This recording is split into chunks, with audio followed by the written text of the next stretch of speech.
Court is now resumed for the trial of Beatrice Frigga. Let us review yesterday's proceedings. There was much debate over William Frigga's inheritance. More specifically, it was unknown whether the defendant had any claim to her father's inheritance. This detail was crucial in determining whether the defendant even had a motive to commit the murder. Luckily, the victim's will was supposedly read earlier today, and it is now a part of the public record. What were the results of the will reading, Mr. Cuthbert? William Frigga was planning to leave all of his assets to Jaden von Sanctus, his hopeful son-in-law. However, this was predicated on the condition that Jaden married the victim's daughter, Laffy, and it's clear that Miss Laffy will never follow through on this engagement. If the engagement is not made in 6 months, William Frigga's assets would be divided among his 3 daughters. I see. So there was no mention of the defendant's disinheritance. Correct, Your Honour. This means that the defendant did have something to gain from the victim's death. Your Honour, despite the confusion around the victim's inheritance, there is still very little physical evidence that implicates my client. May I remind you that Miriam Frigga was not telling the truth in yesterday's proceedings. That itself is extremely suspect. And William Frigga was clearly not above manipulation and lying. You can't prove that she knowingly gave false testimony. I'll admit that I can't prove that. I'll also admit that there's a lack of apparent physical evidence to substantiate our case, which is why the prosecution would like to call Harold Haroldson to the stand. Lord Haroldson? The sword of spell-eating clearly plays a huge role in the murder, and its theft is one of the few pieces of physical evidence in this case. As the gallery's curator, I believe he can further elaborate on how the sword was stolen that night. I see. Well, the court would definitely benefit from his insight. Bailiff, please escort Lord Haroldson to the stand. Witness, please state your name and occupation for the court. Of course, my name is Harold Haroldson. I'm the owner and curator of the Haroldson Hall of History, located in Homrith. Or Homherith, I think we agreed it was pronounced. That's quite the alliterative occupation. Harold, could you please testify to the court about how you discovered that the sword of spell-eating was stolen? If it will help. Preferably with as few tongue twisters as possible. I was keeping an eye on my gallery's exhibits when I realised that my familiar hadn't returned. I called him telepathically, but he didn't respond. I became worried, so I went around the manor to search for him. Around an hour later, I returned to the gallery and discovered that the exhibit that held the sword of spell-eating was completely destroyed. The artifact was missing, so I reported the crime to the Knights of the Ball and they activated a discreet lockdown. Luckily, we found the sword and my familiar later that night. So you went to search for your monkey, and that's why you didn't witness the theft? Yes, the thief was probably waiting for me to leave. They must have wanted to commit the crime without anyone seeing them.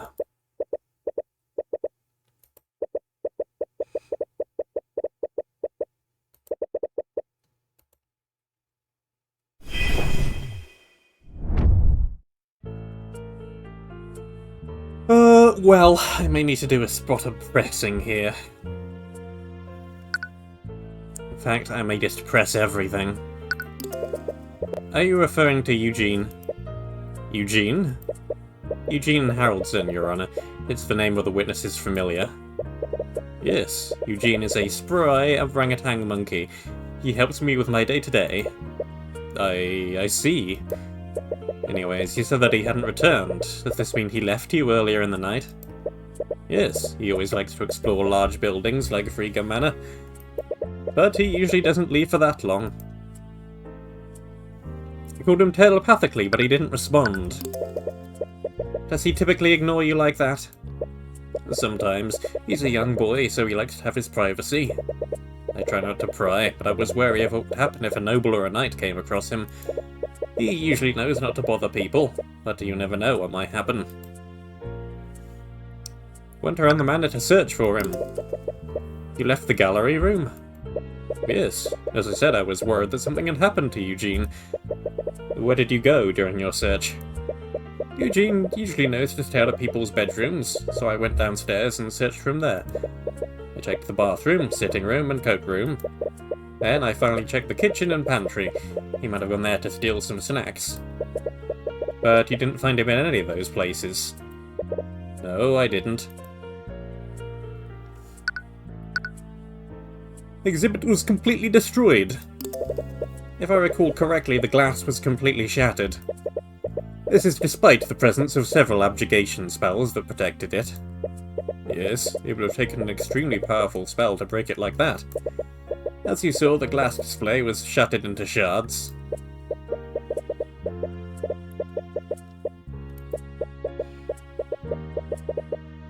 It's possible. Reported the crime, and they activated the lockdown. The sword of spell eating makes its wielder immune to magical effects. What use would the lockdown have been? Honestly, not much. The wielder would have been immune to the anti-magic fields and the spells that prevented people from leaving. But at that point, the King's Guard just wanted to activate it for good measure.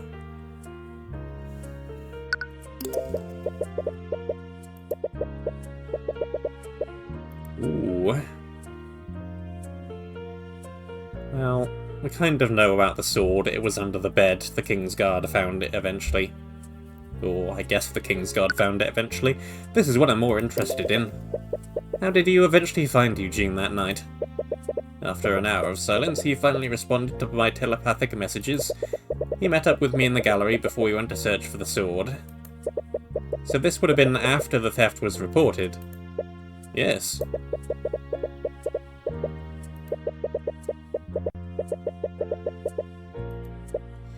Anyway, this detail could be extremely important. Please add it to your testimony, witness. Harold. Yes, of course, Harold.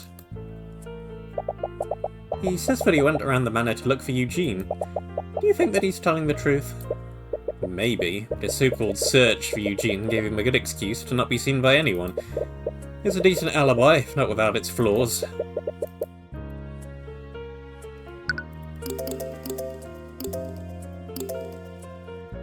Met up with him in the gallery room before they finally found the artifact. Well, it replaced the statement that was there previously.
How about the sword?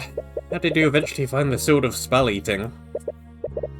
The King's Guard and I slowly and carefully checked each room in the manor. After about an hour, we finally found the artifact under the bed in the defendant's room.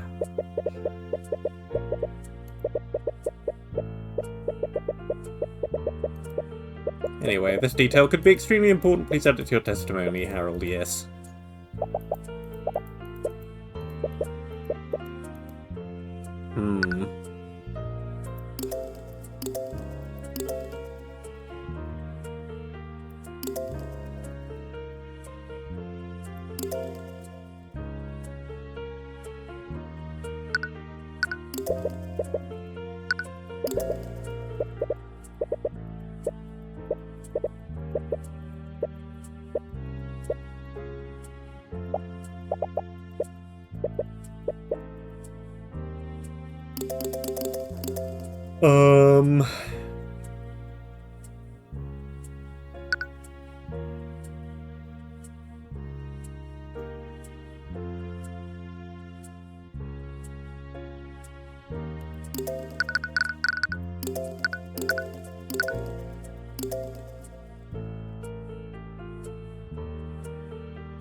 I've not really got any great ideas here.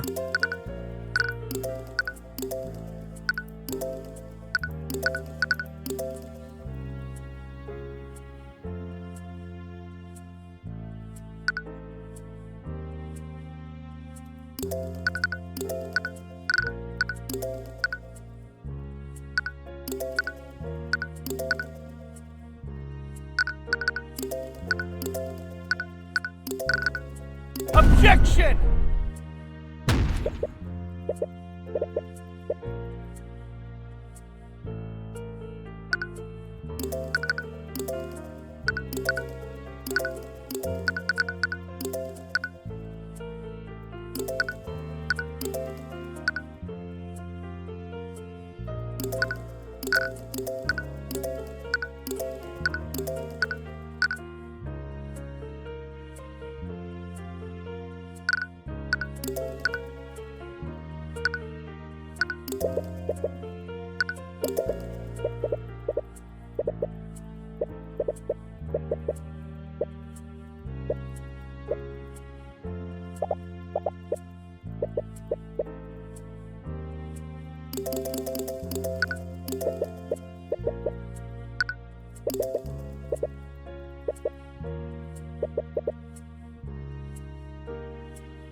Objection!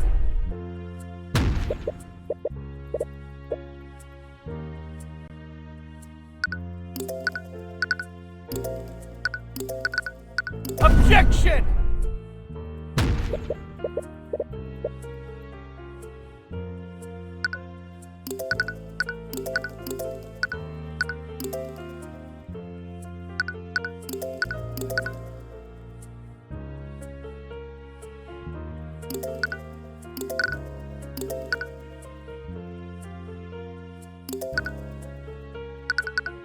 Objection!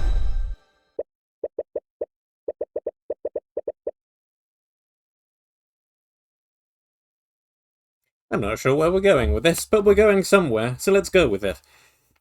Harold, you found Eugene before you went to search for the Sword of Spell-Eating. This would mean that happened while the lockdown was still active, am I correct? Ah, I know where we're going with this. Yes, as much as I was worried about the artifact, Eugene's safety was far more important. That's the thing, Harold. You said that after hours of silence, you finally received a telepathic message back from Eugene. What? So that leaves one question. How did you communicate with Eugene telepathically if you were both within an anti-magic field? What? Harold, in response to the theft, the Kingsguard activated the lockdown system to prevent anyone from leaving. That same lockdown system would have placed an anti-magic field over every inch of that manor.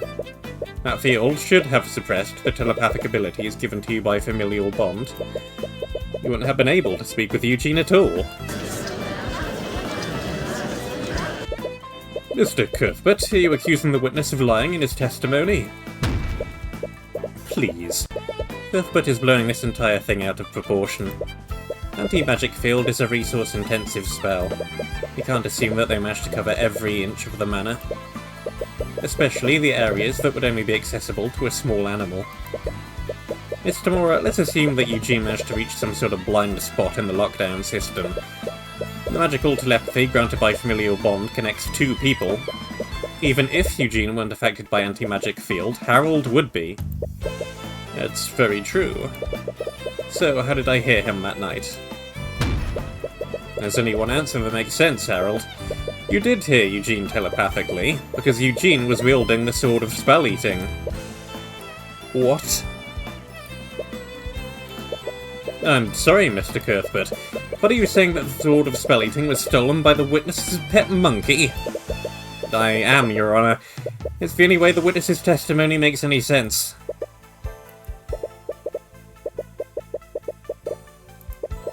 Harold Haraldson, you were the one who stole the Sword of Spell-Eating, weren't you?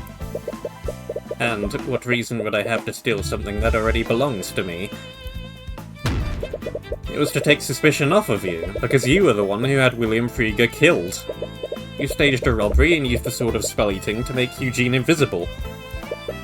Then you sent him to the manor's ventilation system, so you could have him murder William Frieger in his study.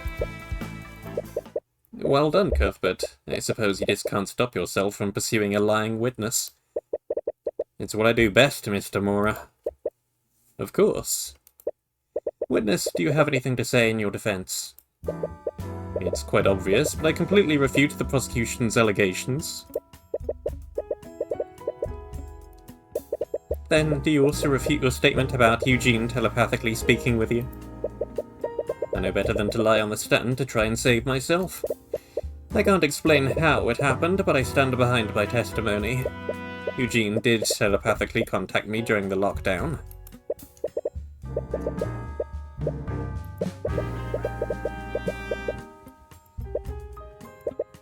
And that's your position, Cuthbert? That the witness sent a monkey to murder William Frieger?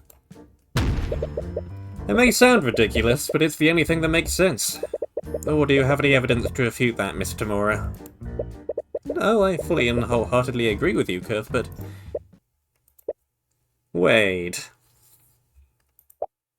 Tyrion? Mr. Cuthbert, did you forget that you were prosecuting Beatrice Frieger?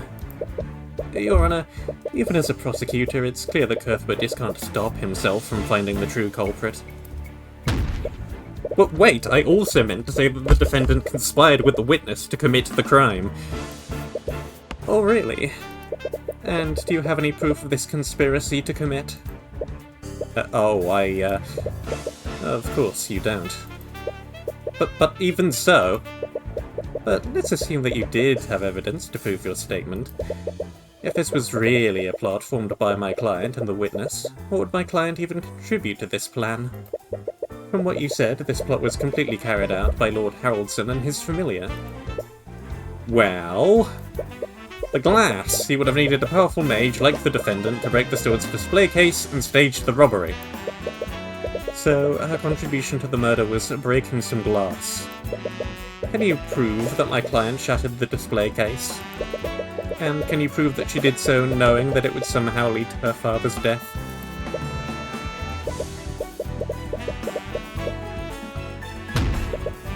The physical evidence against my client was almost non-existent in the first place. Meanwhile, it seems that the prosecution has just brought forward physical evidence that implicates Lord Haraldson. Physical evidence that is supported by his own testimony. Cuthbert, didn't you ask me something yesterday? If my client didn't kill the victim, then who did? I suppose I should thank you for finding the answer.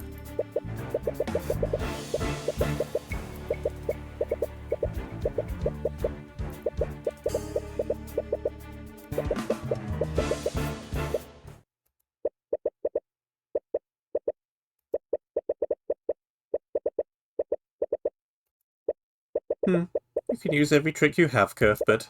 It won't help you.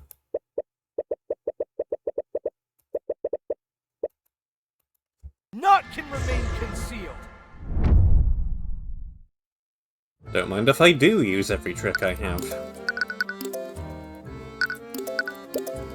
Eugene, just what were you doing that night? Did you really wield the sword, if only for a brief moment?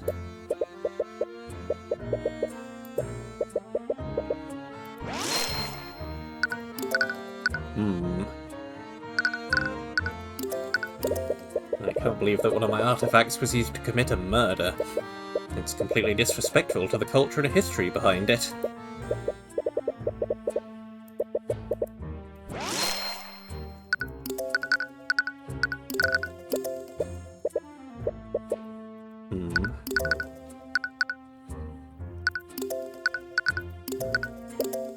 Yeah, William, it's a shame that things ended up this way.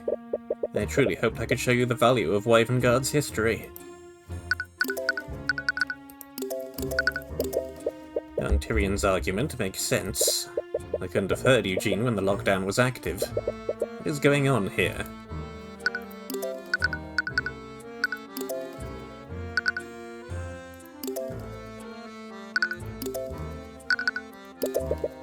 Not one, but 2 artifacts were stolen during the Lord's Ball.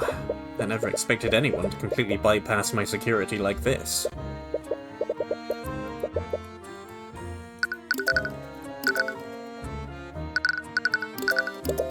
The armbands of intellect are still missing, but I inspected it closely before the Lord's Ball. They were still there when I moved them to Frigga Manor. Someone must have stolen it during the ball.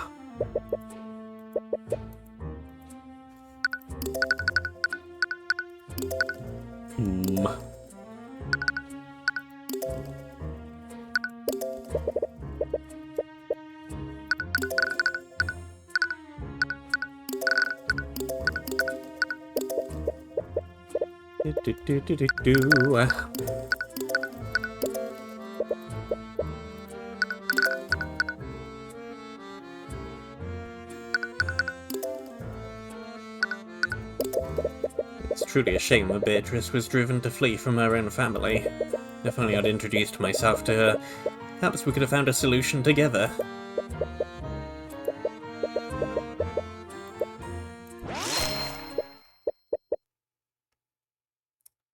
I think your theory may have been a little bit off base, Tyrion.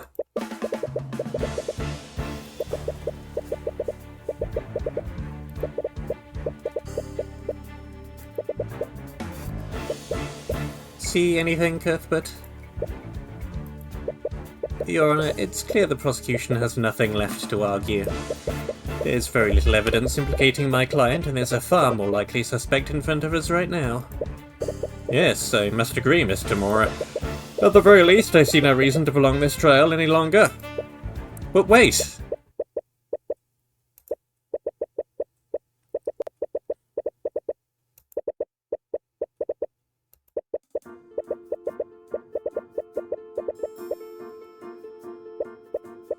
Trucker's vocabulary is primitive and limited. He uses the word rat to describe small creatures that hide and act suspiciously.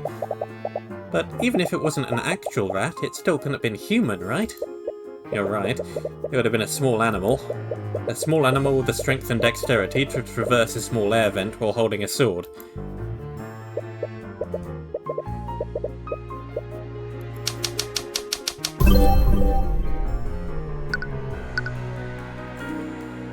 Well, I mean...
I discovered that the armbands of intellect had been stolen as well. And unlike the sword of spell eating, we still haven't found the armbands. The thief didn't shatter the glass. Exactly. Moreover, the armbands were actually replaced with a very well-made replica. The magical locks on the case can be disabled. How are they normally disabled? They can be turned on and off using a spoken password. How many people know this password? Only myself. I personally oversee the transport of these items when they're moved.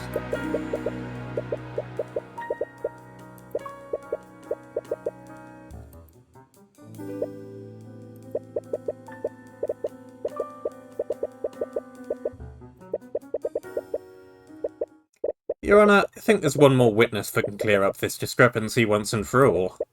I believe he can prove the prosecution's case to the court. Well, at least we're not calling the dog. Really? I frankly find that hard to believe. Please trust me, Your Honour. There's an element to this that we all aren't seeing. What do you have planned now? Very well. I'll give you one last chance, Mr. Cuthbert. But know that if your next witness fails to unveil any new information, I won't hesitate to end this trial. I understand, Your Honour.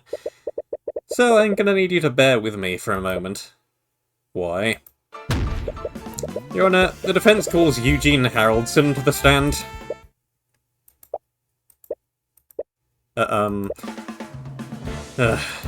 Never mind, I retract my earlier statement. I'll be passing my verdict. But wait, just bear with me for a moment. Mr. Cuthbert, I should find you in contempt for even suggesting this. Do you honestly think I'll allow a monkey to give testimony in my courtroom? Well, we've had a parrot previously. Is a monkey more intelligent than a parrot? Probably. Yeah, it sounds pretty out there, even for us. I'd like to remind the court of the nature of Harold's bond with Eugene. Eugene is a familiar. This means that Harold Haroldson can speak with him telepathically. But this is absolutely... Show me the law that says an animal can't give testimony, Your Honour. It may be unprecedented, but it's not against the law.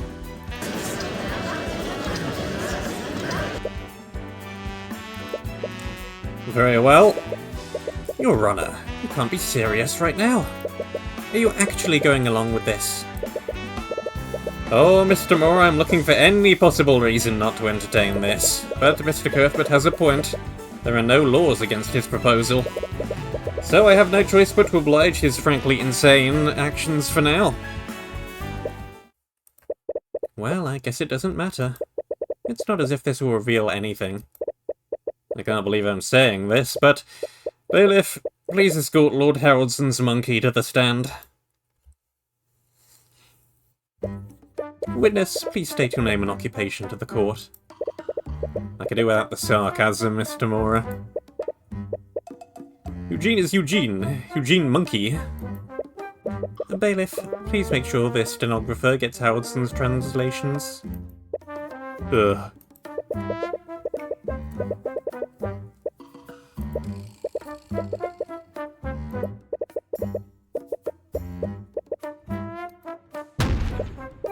Eugene, did you steal from the gallery on the night of the murder? Ook, ook,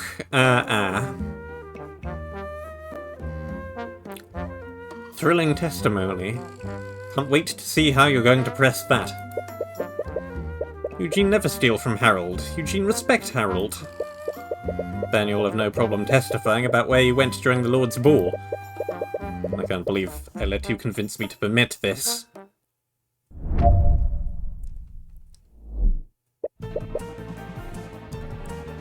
Eugene explore house. Eugene look for new place to play. Eugene also look for spiders. Spiders yum yum.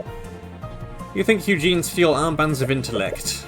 Eugene never steal from Harold, Harold friend.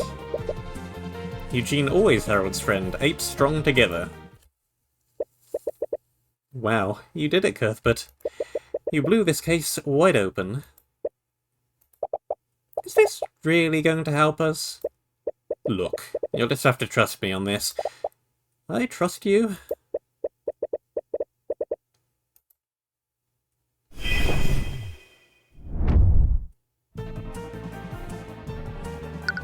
Objection! What am I even objecting?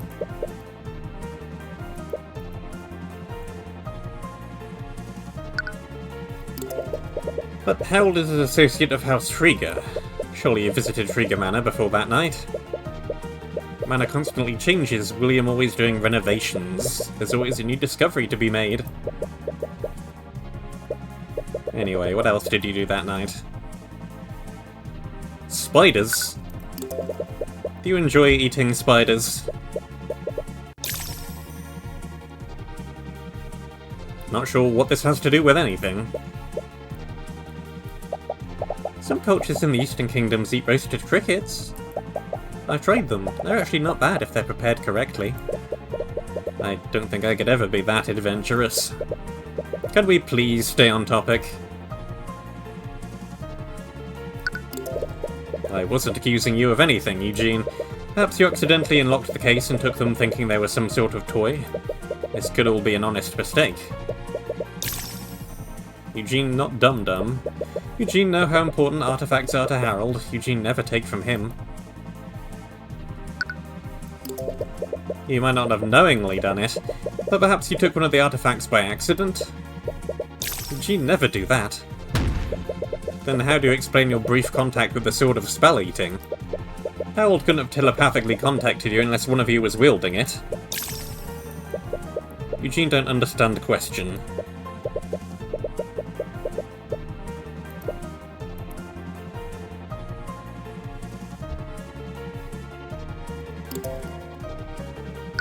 Objection!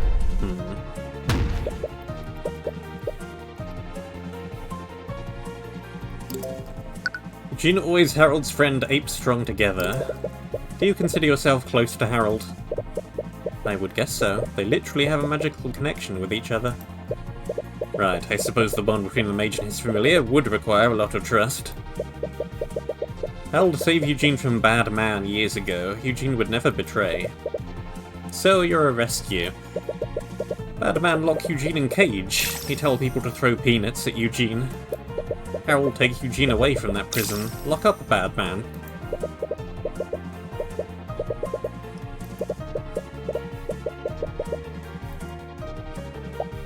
Tyrion. I know it looks bad, but I swear there's more to this than meets the eye.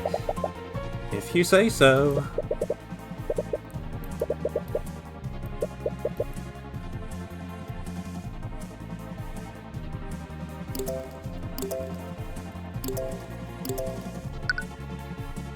Objection! Eugene, I asked you before if you stole anything from Harold's gallery. Eugene, no. Eugene would never steal from Harold. Cuthbert, don't waste our time by having him repeat that statement. That's the thing, Mr. Mora.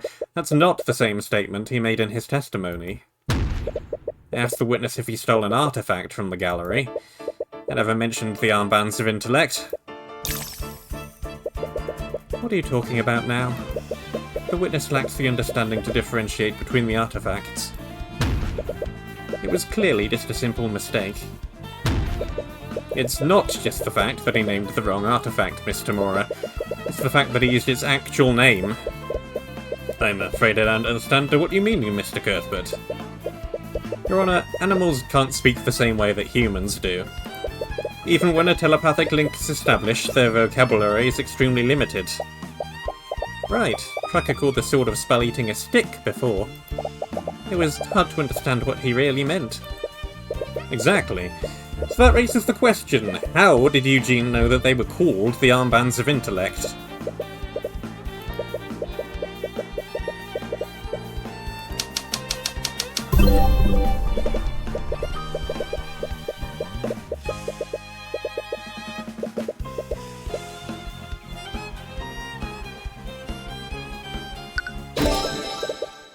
The good old "it's on their person right now" trick.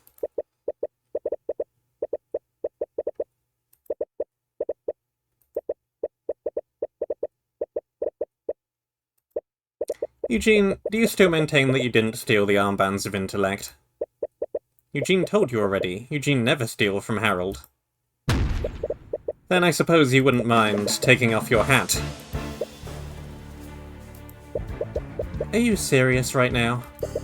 You don't think he's wearing them right now, do you? It's the only thing that makes sense. The armbands were taken on the night of the murder, and they're still missing. If Eugene did indeed steal the armbands that night, he would never have had the opportunity to return them. He had no choice but to continue wearing them until the investigation was over. This is absolutely ridiculous. You're spinning a fairy tale.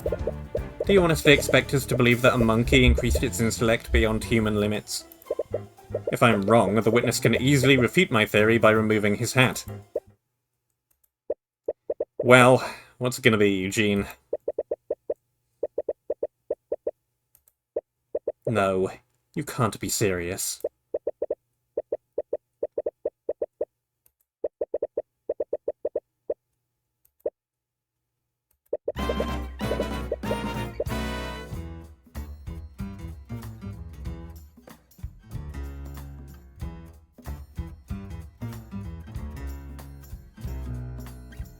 Well, this is just getting ridiculous. How did we get here? Well done, Mr. Cuthbert. I shouldn't have underestimated you. You? Serious? This is probably a blessing in disguise. I don't think I could bear debasing myself any longer. Objection!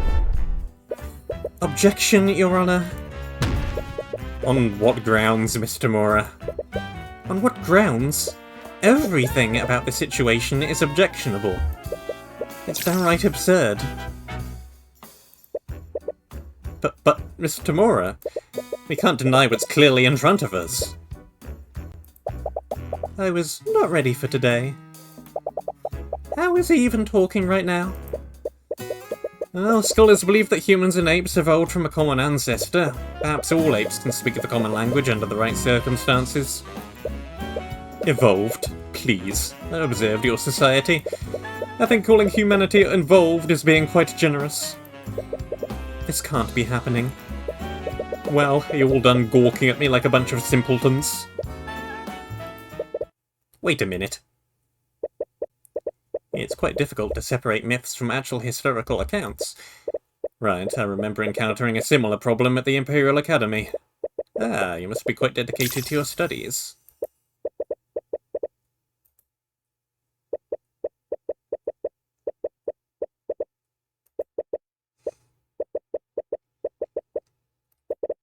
But I still don't understand. Why would you even take the armbands in the first place? I'll admit that the Lord's Ball was one of many occasions. The first time I touched them was due to sheer chance. You put them on by accident? My unawakened self was enamoured by its glittering sheen. I merely wanted to touch them, but when I first held them in my hands, I experienced a sense of clarity that I'd never felt before. I was afraid of what I'd experienced, so I left them alone. But as I returned to my primitive lifestyle, I couldn't stop thinking about what I felt that day. You were hooked. I wouldn't quite phrase it like that, but I suppose you're not wrong. I already knew the password to Harold's vault, so I'd come in from time to time and indulge in the armband's power. But the more time I spent with my awakened intellect, the more I craved its power when I had to put them away. And that's when you made the replica. While no one was watching, I devised a plan to discreetly take the armbands. Harold would have eventually discovered that they were stolen, but he would have concluded that a noble from the Lord's Ball took them, because of the pressure that he was receiving from the crown. I'm not proud of what I've done, but I never expected things to reach this point. I didn't expect someone to steal the sword of spell-eating as well. And I certainly didn't expect a murder to happen that night. So, you still maintain that you're innocent? Of course I do. I stole the armbands, but I did not murder William Frieger, nor did I take the sword of spell-eating. Allow me to elaborate. Oh, please do. I'll admit that I took the armbands and replaced them with a replica, but I was not the crook who stole the sword of spell-eating. The thefts were completely different from one another. The display case for the sword was utterly shattered. I spotted the sword when I was exploring the manor. It was lying in the middle of a hallway. I wondered why such an important artifact would be lying there, so I took a closer look to inspect it. That's when I heard Harold call out to me telepathically. The sword must have protected me and Harold from the anti-magic field. I wanted to take the sword and return it, but a wild dog chased me away from the scene. He has a point. He didn't need to shatter the display case of the sword. Yeah, he already knew the passwords.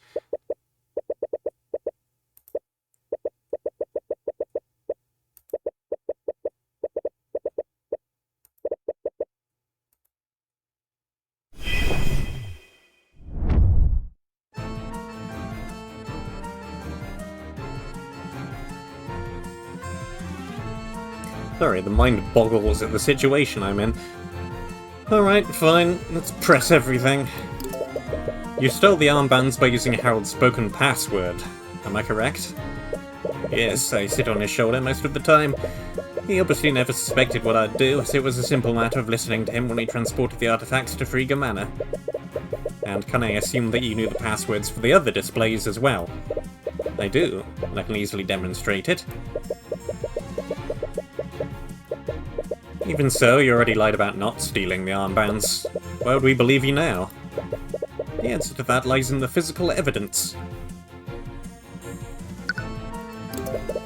How do we know that you didn't shatter the glass to cover your tracks? Harold's password nullifies the locks, but they don't nullify the magic that protects the glass. Harold told you himself, didn't he? Only a powerful mage could have shattered the reinforced glass. But as a familiar magic can be cast through you, only Harold can cast magic through me. I can't cast any spells by myself. And even if I could, Harold's spell compendium doesn't have a spell that's powerful enough for that.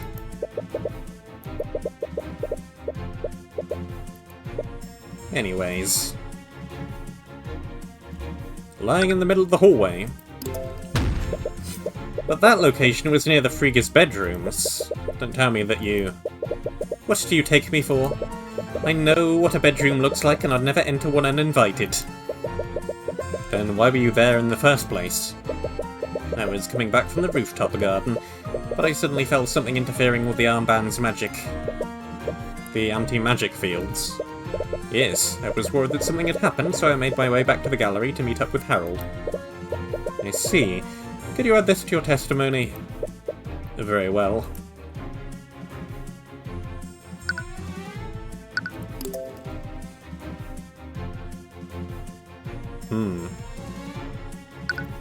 Let me have a look at the map.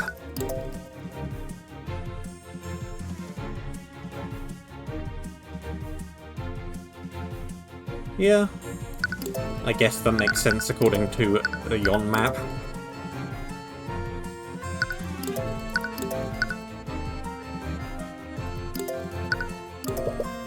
And that's when you made contact with it? Yes, I was quite surprised too. At the time, the magic of the armbands was being nullified, but when I picked up the sword, my intelligence finally returned. That's how I knew that I was holding the sword of spell-eating.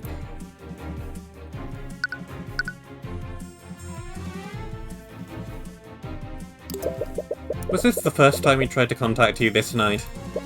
No, he had telepathically messaged me earlier that night, but I was so absorbed in my exploration that I ignored him.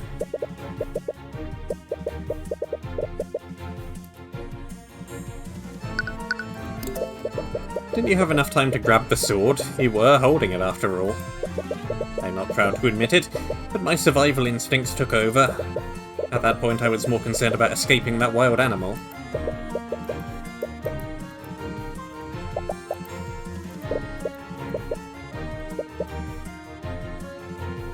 I think I got it, thank you. Objection! Eugene, I'm sure you're well aware of this, but the best way to lie is to hide a false detail within many truths. And what are you trying to insinuate, Mr. Cuthbert? You said that you were heading from the terrace to the gallery. Did you take any detours? Of course not. With the armbands nullified, my intelligence was slowly fading. I wanted to return to Harold as soon as possible. Witness, I'd like for you to take a look at this floor map of Frigga Manor. This is the location where that wild dog found the sword of spell-eating.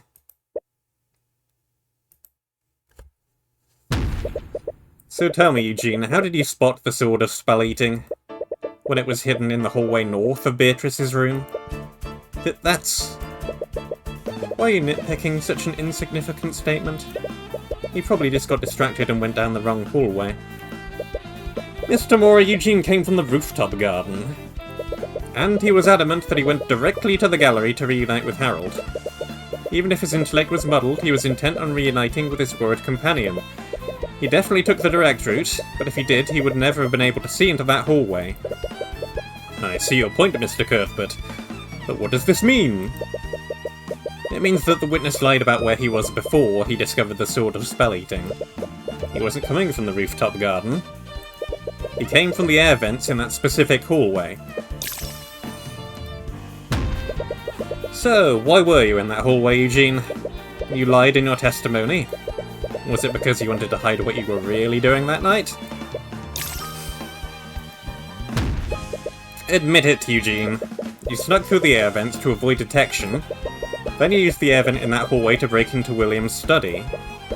After that, you murdered him using his letter opener, didn't you? That's not what I went there to do. No, I didn't mean...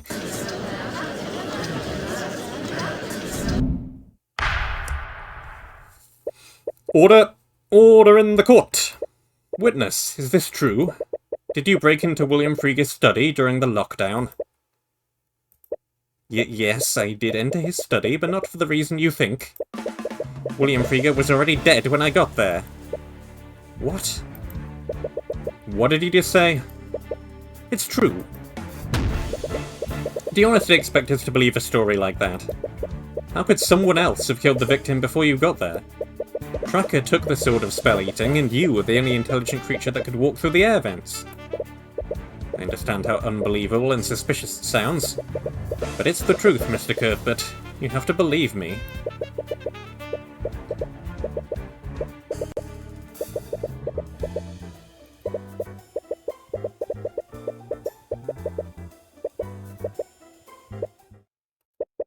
Okay, Eugene, let's assume you're telling the truth. Do you actually believe me? Let's not get ahead of ourselves. You're still my only suspect for this, but I know better than anyone about jumping to conclusions. So I'll give you the benefit of the doubt for now. I see. However, if you want to absolve yourself, I need you to tell me about what you really saw that night. There might be something, anything, that might point to who really did this. Very well. I'll tell you what I saw. Though I doubt you'll believe me.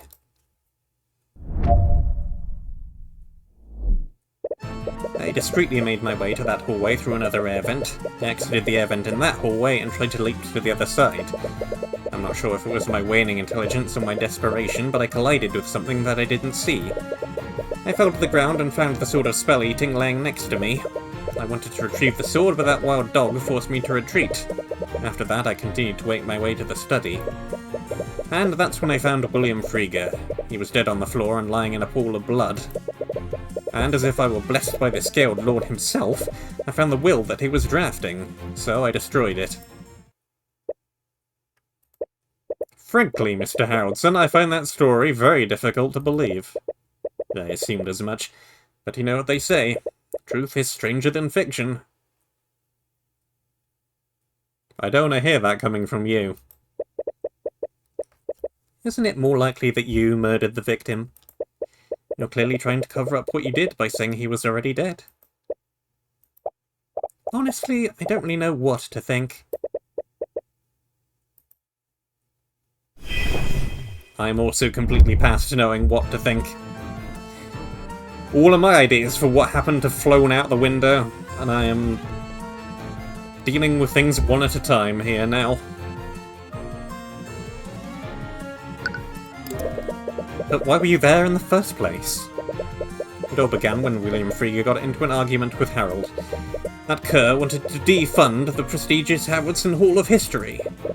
I knew a man like William probably had many secrets, so I devised a plan to break into his study and find something that I could use to blackmail him. As you know, there's a small air vent in that hallway and it connected to William's study on the ground floor. I wasn't aware that William was planning to stay in his study all night, so I thought I could look through his documents without anyone seeing me. What happened when you tried to leap to the other air vent, Eugene? I thought monkeys were extremely dexterous. Are you just clumsy? I have impeccable dexterity. I must have been muddled from losing the armband's magic. How did you know it was the sword of spell-eating? When I held it in my hands, I felt my intelligence return, but I also heard Harold calling out to me telepathically. He was clearly growing worried, so I knew I needed to move quickly. Did this wild dog have a white coat of fur? He did. You acquainted with him? Something like that. Well, next time you meet him, tell him that I don't appreciate being called a rat. I am a proud orangutan. You can understand him. I picked up a little of the canine language throughout my life. I'm also fluent in squirrel and pigeon. I can also speak owl, but I admit it's barely conversational.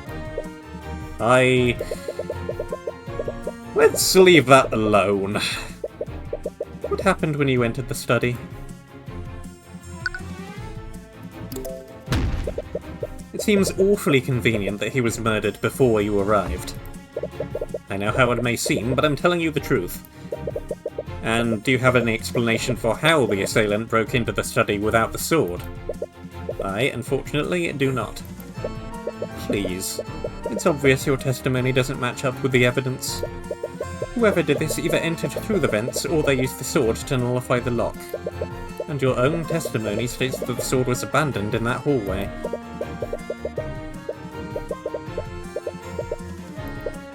Anyway, what did you do when you discovered the body? I knew it was only a matter of time before someone discovered the body, so I quickly searched the room for something I could use. Why destroy the will? So you were the one who took the will. I've been trying to find it. What did it say? I was pressed for time, so I didn't read the entire document, but I found an order to his executor to defund the Haraldson Hall of History. Since he went out of his way to specify that on the current copy, I concluded that his former will didn't have this amendum. Ah, that's why he destroyed it. So you could save Harold's museum by making sure it never got submitted for probate. Anyway, do you have the will with you? My apologies, I crumpled up the wall into a ball and ate it. I then left the room before my intelligence was completely gone.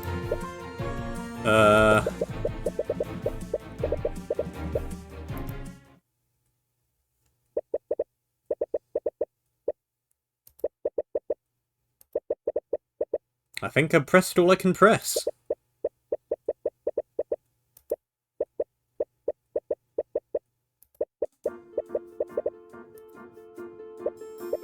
Tracker, you said that you had to smell to see where the rat was, and when he dropped his stick you were finally able to see him. Did this mean you couldn't visually see him before he fell down?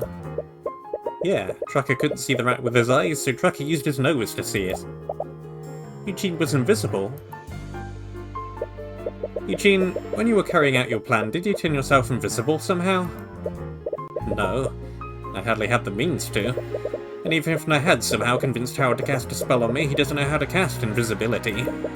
Very few mages do.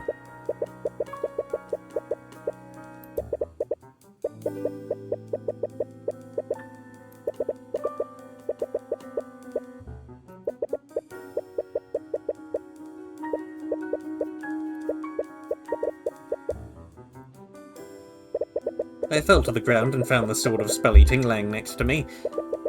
How did you know it was the sword of spell-eating? When I held it in my hands, I felt my intelligence return. But I also heard Harold calling out to me telepathically.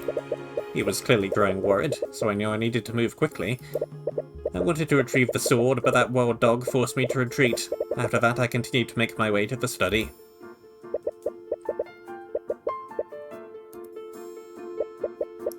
That's when Tracker smelled flying rat. Tracker could smell where Rat was, so Tracker balked at him.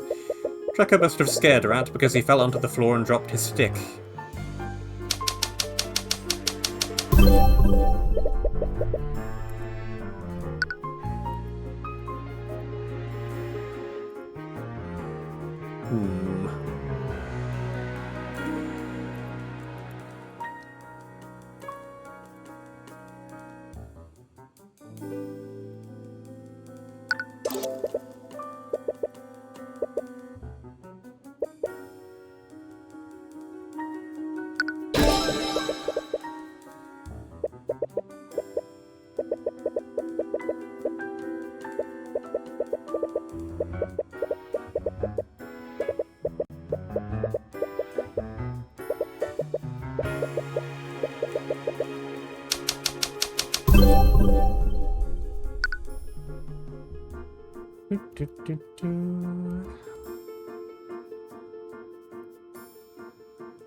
I'm not sure if it was my waning intelligence or my desperation, but I collided with something that I didn't see.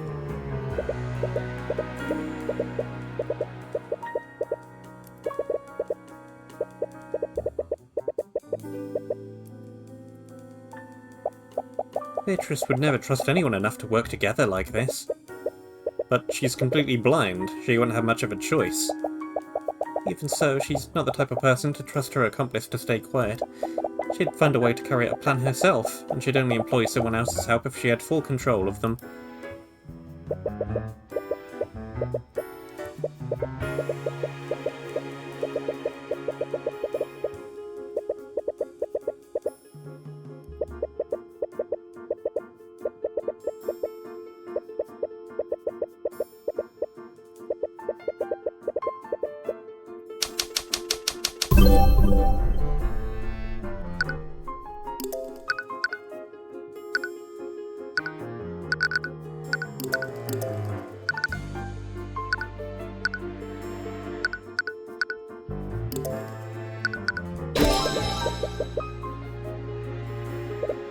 Familiar is a creature that a mage has formed a magical contact with. With that contract, our souls are bonded. I can speak with him telepathically, I could even see through his eyes and cast my spells through him if I wanted to. Really, I never knew a spell like that existed. It's quite rare. Very few mages take the time to learn how to cast it. Hi, I'm Tyrion Cuthbert. I'm Miss Tamora's ward.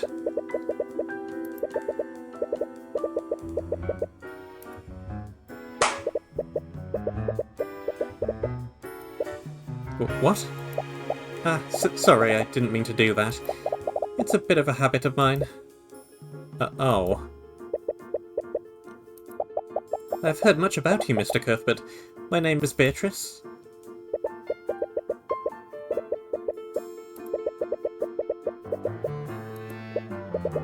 Well, do you have any other questions for me?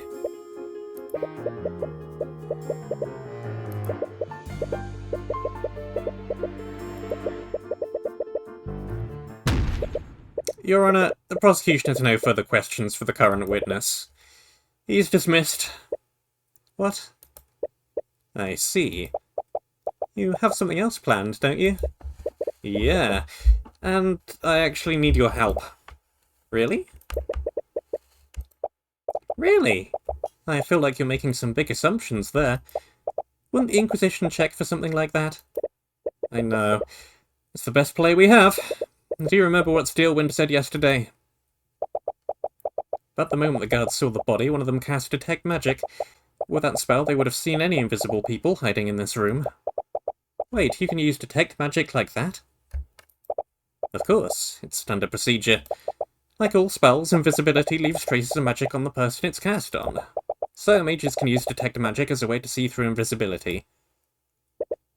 If everything goes the way I think it will, you'll be able to confirm its location. Once you do that, you just need to reveal it to everyone. Alright, I'll follow your lead then.